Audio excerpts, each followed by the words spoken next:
ဒီလူဟာဟောင်းနှမ်းပျက်စီးနေတဲ့အိမ်ကိုကြီးထဲမှာ3နှစ်တီအောင်းနေခဲ့တာပါအပြင်ကိုတလှမ်းလောက်လှမ်းမိတာနဲ့တင်သူ့ကိုမိုးချိုးပစ်တော့မှာဖြစ်ပါတယ်သူကအပြင်ထွက်ခွင့်မရှိပေမဲ့အိမ်ပက်ပတ်လဲ3မီတာအကွာအဝေးအတွင်းမှာတော့သူဟာလုံးဝအနိုင်မခံ invincible အစွမ်းရှိသူပါ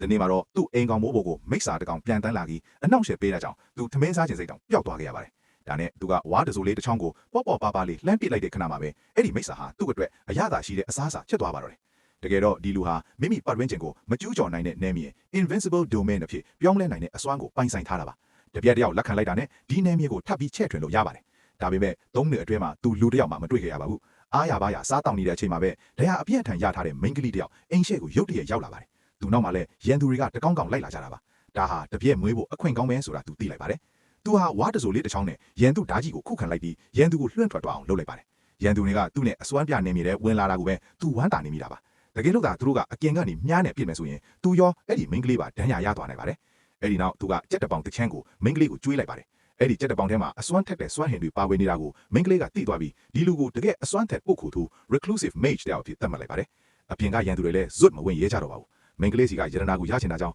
ရန်သူတွေကအချက်ပြင်းများကိုကောင်းကင်ပေါ်ပစ်တင်လိုက်ပါတယ်ခဏအကြာမှာတော့အဖိုးအိုတယောက်ကဓားပလန်ကိုစီးပြီးရောက်လာပါတော့တယ်ဒီလူကအဖိုးအိုကိုတိုက်ထိုက်လာအောင်စော့ပေးလိုက်တဲ့အခါမှာတော့အဖိုးအိုကဓားကြီးတစ်လက်ကိုဖန်တီးပြီးသူ့ကိုတိုက်ထိုက်ပါတော့တယ်ဒါပေမဲ့သူကလက်ချောင်းနှစ်ချောင်းနဲ့ဖမ်းပြလိုက်တဲ့အခါမှာတော့သူ့အစွမ်းကအဖိုးအိုတဲ့အများကြီးတာလိုနေမှန်းသိသွားကြပါတယ်သူကအဖိုးအိုကိုပါးတစ်ချက်ရိုက်ပြီးလွှင့်ထုတ်လိုက်တဲ့အတွက်ရန်သူတွေလည်းနောက်ဆုတ်သွားကြရပါတယ်ဒါကိုမြင်သွားတဲ့မင်းကလေးကသူ့ကိုတပြည့်အဖြစ်လက်ခံဖို့တောင်းဆိုခဲ့ပြီးသူကလည်းသဘောတူလိုက်ပါတယ်ဒါပေမဲ့နယ်မြေချဲ့ထွင်ဖို့ဆိုရင်တပြည့်အဖြစ်သူကနတ်ဖျားအဆင့်ကျင့်စဉ်ကိုနားလည်သဘောပေါက်ဖို့လိုပါတယ်သူကကျင့်စဉ်ကိုမင်းကလေးကိုပေးလိုက်ပြီးကြက်ကပောင်စားရင်လေ့ကျင့်ဖို့ပြောလိုက်ပါတယ်ရက်အနေငယ်အကြားမှာတော့မင်းကလေးရဲ့အစွမ်းတွေအများကြီးတိုးတက်လာခဲ့ပါတယ်ဒါပေမဲ့ရန်သူတွေဘက်ကလည်းသူတို့မျိုးစုံစုရဲ့အကြီးဆုံးအကြီးအကဲကိုခေါ်လာခဲ့တာပါသူအိမ်ပြင်မထွက်ရဲတာကိုသိတဲ့အကြီးအကဲကထိတ်တဲမော်ရတနာတစ်ခုကိုထုတ်ပြီးတောင်တလုံးကိုမြေလန်ပစ်မယ်လို့ကြုံဝါပါတော့တယ်ရန်သူကဒီလောက်အစွမ်းထမယ်လို့သူမသိနေပါဘူးတော်ထေးတာကတပြင်းမလီကအဲ့ဒီအချိန်မှာပဲကျင့်စဉ်ကိုနားလည်သွားလို့သူ့ရဲ့နေမြေကမီတာ900အထိကျဲပြန်သွားနေပါတယ်သူကနေထွက်လာတဲ့စွမ်းအင်တို့ကြောင့်ရန်သူတွေဟာမတက်မရက်နိုင်ဖြစ်ထုံကြပါတယ်အဲ့ဒီနောက်မှာတော့သူဟာတပြင်းမလေးကိုခေါ်ပြီးအိမ်ပြင်ကိုလှမ်းထွက်လိုက်ပါတော့တယ်အခုဆိုရင်တော့